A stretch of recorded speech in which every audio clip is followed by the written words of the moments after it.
Metal!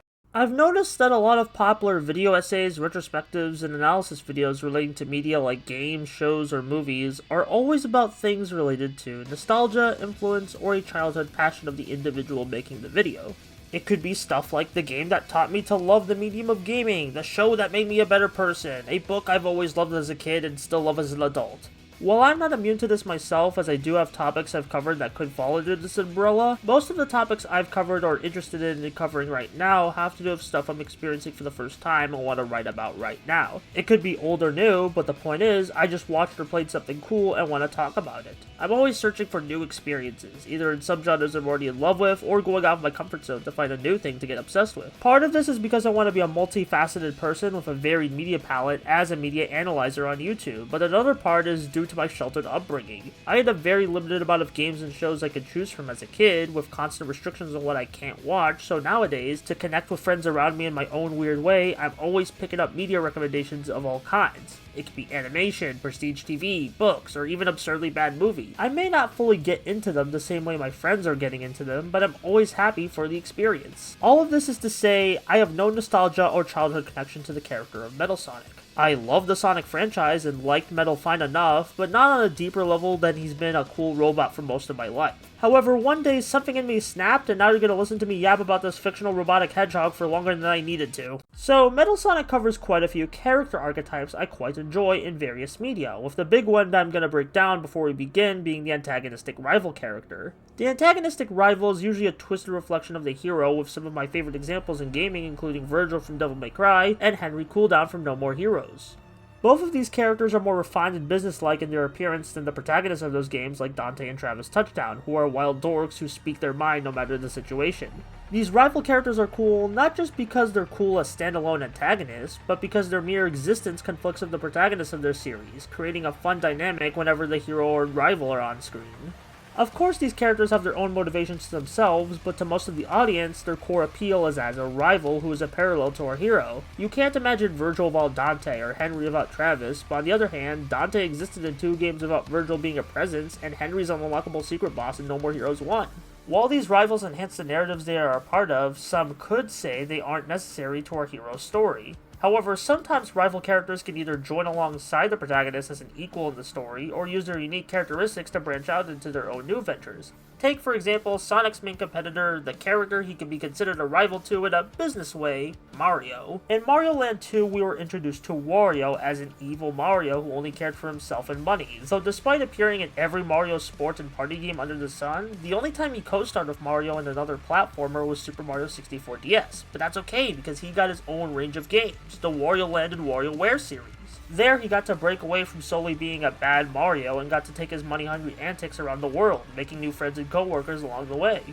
These days, Wario isn't solely interesting just because he's a rival to Mario, he's now interesting as his own money-loving man thanks to being allowed the time to grow into his own. But not every rival character in fiction gets this opportunity of the solo spotlight. Despite his popularity, Vegeta in the Dragon Ball series is always next to Goku or thinking about Goku, which is fine for his character, but it does emphasize how a lot of these rivals are stuck as bizarre reflections of other characters rather than their own person. So with all that preamble out of the way, in order to get to the bare basics of Metal Sonic's character, we must ask who Sonic is as a character so we know how Metal subverts and twists the hero as his rival. Well, to be brief about it, Sonic is generally a fun-loving, cocky yet upbeat, welcoming blue hedgehog who values his independence as a free individual. Now that we've established what Metal is copying, Metal Sonic is a menacing, silent, deadly robot who's constantly ordered around by his creator Eggman to do his bidding. This is reflected in both Hedgehog's character designs, as while Sonic uses clear defined round shapes for his body, Metal's body is made up of sharp harsh edges. You can hug Sonic and feel comfy and warm, but if you tried hugging Metal, it'll feel awkward and cold. In the game Metal Sonic was introduced in, Sonic CD, he could be seen as just another part of Eggman's large cast of robots. Hell, Eggman created fake Sonics before and since, but something about Metal was different compared to his predecessors and successors. Not only did he constantly show up throughout CD until the major boss fight, but he was also a thematic foil, as Sonic CD is all about the duality of choices with the good and bad future gimmick. While Sonic's good future represents his own desire for a colorful, lively world where everyone can flourish, Metal's bad future represents the disharmony of Eggman's view of the world. Not Metal's views, but the views he was programmed with by his creator. He was conceived as a pawn in a larger scheme both in and out of Sonic CD, compared to Sonic, who was created and grown as his own individual of his own style to stand out from the crowd. This all ties into Metal Sonic's fate of being left behind on Little Planet after failing to stop Sonic, with one interpretation showing Eggman coming back to the poor robot clone a whole year later, according to Sonic 4 Episode 2. Even the web animation Sonic Mania Adventures shows Eggman leaving behind Metal once again after failing to do his job, only getting back into his master's life with the help of Amy Rose. Classic Metal Sonic made a great first impression on those who played CD. Sure, a lot of the hype was, it's Sonic but evil and robotic, but that's still a valid way to enjoy a thing. Sadly, due to Sonic CD being an esoteric game on a failed Sega Genesis add-on, his popularity was limited, causing him to be shelved for 10 years outside of little appearances and cameos in stuff like Knuckles Chaotix and Sonic's first 3D adventure. That's fine, as Metal was hand-designed for Sonic CD's themes and vibes, which took a while for the audience to truly love, so if Sega wanted to bring him back, they would need a good angle or opportunity to reintroduce the character. Well, here comes Sonic Heroes, the first Sonic game made for non-Sega consoles, which got a lot of new fans into the series during the 2000s, and the creative team knew this was going to be the case with Heroes. As such, it would serve as a crash course in the conflicting dynamics of the Sonic universe's cast of funny animals. While Sonic Heroes' plot is much simpler than the last two games, in return you get a lot of fun character interactions within and between the four main teams focused on. After beating the game with all four, we are treated to one final level, Last Story, where we get the twist villain reveal. That's right, the big boss wasn't Eggman, it's Metal Sonic, who goes through multiple new forms like a super cool upgrade to his base form labeled Neo Metal Sonic, and a kaiju-sized monster form named Metal Overlord. Since this is the character's first major appearance since the classic days, Metal Sonic now has a voice, being voiced by Sonic's voice actor in both Japanese and English, which ties into his struggle in the game, as while he's doing all this grand gesturing while betraying Eggman, he still fears being seen as the inferior life form to Sonic, which leads to him copying all the other heroes' data to become stronger. If Metal can't beat Sonic as he is, then he has to become even better than Sonic with his own modifications and scheme. However, Metal's plan has a fatal flaw, as while he forcefully grabs onto the hero's data to make himself seem stronger and superior, Sonic uses his more genuine friendships and bonds he's made throughout the series to make him stronger, which has been emphasized by the runtime of playing as 3 characters at once throughout the adventure, and then switching between all 4 teams right before you deal the final blow to Metal Overlord. During this finale, one of the finest Crush 40 themes play, What I'm Made Of, a song that most fans apply to how you shouldn't mess with the Sonic heroes, but I think its lyrical content can also apply to Metal's struggle to prove that he's more than what he seems on the surface, though we all know how this is gonna end. Once defeated, Sonic tells his Metal doppelganger that anytime he wants a rematch, he's down and ready, but before the game ends, we see Shadow and Omega hold Metal Sonic's defeated body. 2 very fitting characters to give sympathy to the Metal Hedgehog, with both characters being creations of the Eggman family. While Shadow and Omega move on to a brighter future, Metal can't, despite his attempts to break free from the constraints of the Eggman Empire and the blue blur that inspired his creation. Why is he alive? Why is he still here? After Heroes, Metal Sonic kinda became a filler character for party games like the kart racers or the Olympics, and sometimes he'd get the occasional throwback boss in stuff like Generations, Mania, and Forces, though in the latter's case it would be a copy of a copy, so it's not actually a Metal Sonic. He did co-star alongside Shadow in a campaign for Sonic Rivals 2 on the PSP, but he didn't have much of his own agency in that story, being a vessel for Eggman to communicate with Shadow. He was also a last-minute villain in Sonic Freeriders, but that's just a lame repeat of his characterization in Heroes, so there's nothing new to dissect there.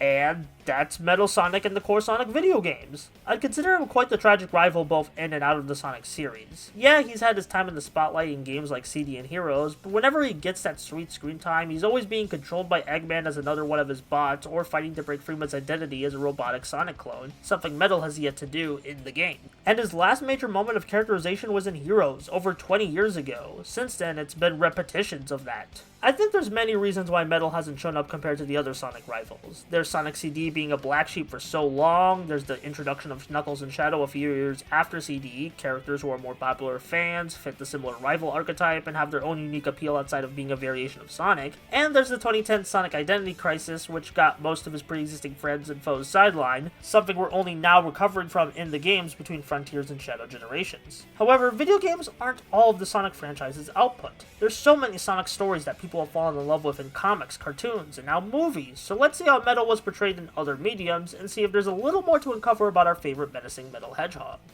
Now, I can't discuss how Metal's gonna be in the live-action Sonic Movie 4, because that's nowhere near completed as I make this video, but judging by the post-credit tease in Sonic 3, he does look sleek, and I'm very curious how they're gonna portray an army of Metal Sonics in this universe. However, Metal Sonic did play a major role in the 2-part Sonic anime OVA labeled as the Animated Sonic the Movie overseas, specifically the second part where he has an epic showdown with his organic counterpart. Also, for some reason, he's called Hyper Metal Sonic instead of just Metal Sonic, at least in the English dub, but oddity naming aside, I love a lot about how Metal's portrayed here. Like how he imitates Sonic's mannerisms and how near equal the two hedgehogs are in terms of power and speed in their encounters, making for some fun fights.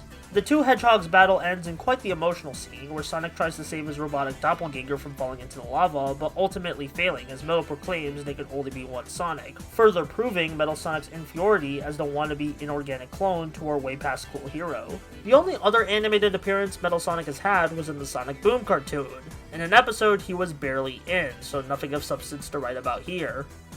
Okay, let's talk about the comic books. I've kind of been dreading this part of the Metal Sonic retrospective because of Archie Sonic specifically. Not because it's like 300 issues long, but because its reputation of being inconsistently wild in terms of characterization and plot lines, mainly thanks to the infamous Ken Penders. But luckily, since I'm just focusing on Metal Sonic, I didn't have to read the whole series for this video, and Ken wasn't involved with any of the stories I'm covering today. I probably will read all of Archie Sonic at some point, but for now I'm jumping around the comic to see Metal Sonic stories. So Archie Metal Sonic debuted in the Milestone Sonic CD adaptation, issue 25, firmly in the classic era of the series. This was a weird appearance for Metal, as he had a literal mouth drawn on him, which means he talked quite a bit. His dialogue is alright, some solid quips, nothing eye-rolling, and I quite liked how the Archie comic artist adapted the famous Sonic and Metal Sonic race at Stardust Speedway from the video game to the comic. Now, I'd argue the two-part story found in issues 86 and 87 is what ends up being the real debut for this version of the character. Before, Metal Sonic was a pretty basic robotic doppelganger, but here we start to see some more personality from the robot. He's a snarky bastard, he's constantly proclaiming how better than Sonic he is, while putting in the work to prove it. And by the end of the story, thanks to a speech by Sonic that hits him in his robotic soul, he ends up saving both Sonic and Tails from an active volcano. I don't know if Metal's demise was a reference to the Sonic OVA where a similar thing happened, but either way, it's a great recontextualized visual for this new story. I quite enjoyed this more lively and feisty take on Metal Sonic the Archie Comics crew provided, which was helped by the constant pushback Sonic gave to him throughout the two-parter, which led to some great comedic and even dramatic banter. Now, Eggman would build other Metal Sonics after this, but this Metal Sonic would make a very interesting comeback in issue 238. In this issue, Metal would be renamed Shard, complete with a new, sleek, yellow and black color scheme to make him stand out from his Sonic copy origins, retaining his memories from the previous encounter of Sonic and feeling guilty for it. He wanted to make up for his villainous past, having taken Sonic's words of wisdom to care and preserve life to heart, which led him to being assigned to join the Secret Freedom Fighters in the Sonic Universe spin-off comic starting with issue 41. Though Shard would appear to assist the heroes in the main comic too, like in issue 240 where he takes down another Metal Sonic with ease, fully breaking out of the expectations the old Metal was in. He wasn't just a Metal Sonic anymore, he was Shard, his own robotic hedgehog of his own style. He still had that snark from his older life, but now it's been channeled into a more friendly and playful attitude that's quite charming to see, especially when he's motivating his friends or taunting his enemies. Shard's struggles didn't end with his redemption though, as seen with issue 246, where a misunderstanding causes him to fight Sonic, Tails, and Amy, all of which have had previous beef with his former incarnation, before they all teamed up to fight a bigger threat, with Sonic, Tails, and Amy warming up to this quirky oddity of a robot. However, since the Archie Sonic comics were about to be rebooted, Shard would only last for so long, as Sega wanted to streamline the books with the reboot, with one of the proposed mandates being to limit the amount of Metal Sonics running around. So in issue 50 of Sonic Universe, we would see the end of Shard, as he gets defeated by Eggman's new Metal Sonic, fighting till the very end. While this might be another Metal Sonic with a bad end, at least this one got to grow and expand his horizons into becoming a legitimate hero with a small amount of comic time. I really love this take on Metal Sonic despite how short-lived Shard was as a concept. The creative team took this random one-off two-parter that didn't really matter to the overall story of the Archie comics and used it to literally rebuild a new character from the scraps that story gave them to make a fan-favorite addition. While I understand there's literally no reason or legal way for Shard to come back in any new Sonic media if the Archie series said and done, I'm sad Shard got left behind during the reboot. He was legitimately charming and he had a unique power set compared to other robotic Sonics, and it was nice to see a version of Metal that could coexist with the actual Sonic as his own life form, if only for a little bit. Now, I know there's other versions of Metal Sonic in the Archie comics before and after Shard, but they don't have nearly as much complexity to them as Shard, with the rest of them sticking to wanting to surpass Sonic himself or doing Eggman's bidding, with little free will of their own being hinted at. And we'll never see them go beyond that, with the Archie run being cancelled at the end of 2016. But with a brand as popular as Sonic, you can't keep him down for long. As such, IDW Publishing would pick up the Sonic the Hedgehog comic license for new stories that would debut in 2018. And Ian Flynn would be starting these stories up, previously having worked to make some of the more consistently good run of Sonic stories in the Archie comics. Lucky for me, a lot of the beginning of the IDW comic has Metal Sonic playing a major part. He's fully unveiled in his Neo-Metal Sonic getup at issue 7, where he explains that he's been disguising himself as Eggman to lead the remains of his empire, because he doesn't believe anyone but Eggman should lead it, which I find super fascinating. A character whose very existence revolves around being a copycat continues to copy others to achieve his goals? I think this speaks to a possible self-confidence issue Metal has internally, despite all the grandstanding he does with his words. I know some people find the references Ian puts into these comics a bit corny, but I personally loved when Neo-Metal Sonic reworded the Sonic Heroes final boss theme, What I Made Of, for when he turned super, twisting what's intended to be a heroic anthem into an oh shit moment. It also just fits with the kind of dialogue he threatened his opponents with in Sonic Heroes. This opening storyline ends in issue 12, where Sonic gives Metal the option to be his own person now that the evil Eggman Empire he knows is presumed to have disappeared forever, but Metal bashfully runs off back to Eggman to fight Sonic another day. Of course, when talking about Metal Sonic and IDW, you gotta mention one of the more defining stories for the character in the 2020 annual issue, Reflections. This is a pure visual tale showing Metal Sonic thinking to himself without giving us any dialogue of what he could be thinking, just pure visual cues. Metal gets so lost in thought that he forgets to take orders from Eggman's new lackey, Dr. Starline. He might be thinking about Sonic's words of compassion, to become his own individual, but he doubts he can since his conception required Sonic to exist in the first place. There's a lot of interpretation you can analyze from this story, but either way, it's a major highlight in early IDW. Oddly, despite the next storyline revolving around the Metal Virus, Metal Sonic doesn't get too much room for growth in this epic storyline. But I do appreciate when Sonic and Eggman form a truce to escape this hellish apocalypse, Sonic calls out Metal for going back to Eggman when he knows he can do better, because he's seen other robots like Omega and Gemerald do it too. Since issue 61 of the IDW comics, Metal Sonic has been missing in action, last appearing as Eggman's still loyal bodyguard, something that upsetted Belle the Tinkerer, who is yet another of Eggman's creations who joined the side of heroism. It's frustratingly fascinating to see all these other Eggman robots and henchmen betray the Egghead, but Metal keeps sticking with and defending him to the very end. I'm very curious to see if the IDW creative staff have any other plans for Metal in the future, because there's clearly more story to be told of the Hedgehog. And that's Metal Sonic's appearance in comics and cartoons. Of course, the highlight in the cartoon stuff was the iconic Sonic OVA, not even contest there. It cemented the legacy for Metal for so many viewers at home, but the comics didn't slouch either, with the short-lived but standout reinvention of the character as Shard, and a more typical but excellent version of the Mechanical Menace in the IDW comics.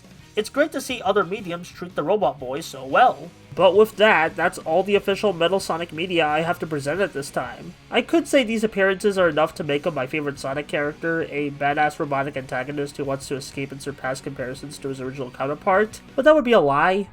Don't get me wrong, I still love a lot about what we talked about today, and it made me appreciate Metal Sonic a whole lot more than I did, but he wasn't a complete character for me until very recently. This is gonna sound really stupid to some of you, but it was a fan comic that made Metal Sonic complete to me and fully consider them my favorite character in the franchise. You see, with the Sonic the Hedgehog series being an ongoing multimedia franchise, characters are rarely given a concrete satisfying ending because the story must go on, and with Metal appearing in Sonic Movie 4, he's definitely not going anywhere anytime soon if Movie 2 and 3's tie-in cross-promotion means anything for their featured characters. I'm excited for the potential of that stuff, don't get me wrong, but I do appreciate a nice bookmark or new chapter in a character's journey, and Metal Sonic has yet to get that. Right now, Metal is still Eggman's loyal pawn stuck inside Sonic's shadow, with the only sign of that status quo changing being the introduction of Sage in Sonic Frontiers. However, when motivated to make something great out of love rather than spite, Sonic fans are built different. They can take nearly any game or character that's been lambasted by the general public and give them a new life through their own fan projects, and Metal is no exception. I sadly don't know every great Metal Sonic fan story, so I'll mainly focus on this one comic that resonated with me the most, the one that inspired the creation of this video in the first place. But if you know any Metal Sonic fan games, stories, or comics that I should check out, let me know, because I'm always down for more Metal. But for now, let's talk about a potential endpoint for Metal Sonic.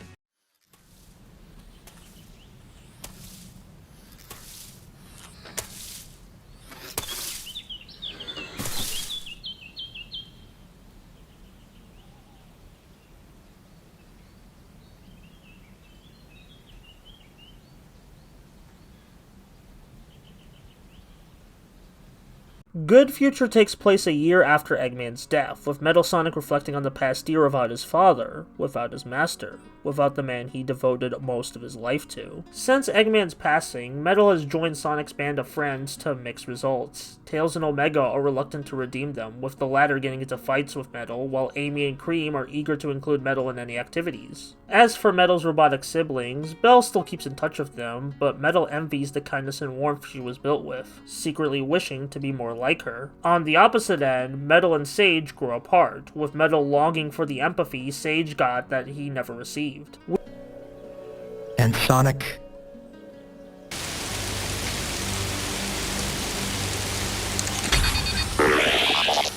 We flash back to the final battle of Sonic and Metal Sonic, with the original Hedgehog being fed up with Metal's stubbornness, tired of constantly having to fight him both physically and in terms of their ideals. But Sonic keeps going. He keeps giving Metal the chance to live as himself, and it finally sticks. It's not going to be easy being a Metal Sonic in a world without the constant battle of Sonic vs. Eggman. The legacy of the evil empire Metal was built with will stick with the world for years to come. But Metal will keep living. Not to prove that they are a superior Sonic to the original or for some random Eggman scheme. They want to live for themselves, for their own wants, needs, and friends. They are grateful for being alive. And to me, this little fan story completes Metal Sonic, a character designed to be a superior, inorganic copy to our hero, to further Eggman's schemes and beef with the dastardly Hedgehog, can now break apart from those legacies and live as their own individual. Remember, it's never too late to love, it's never too late to change, it's never too late to become yourself, it's never too late to live.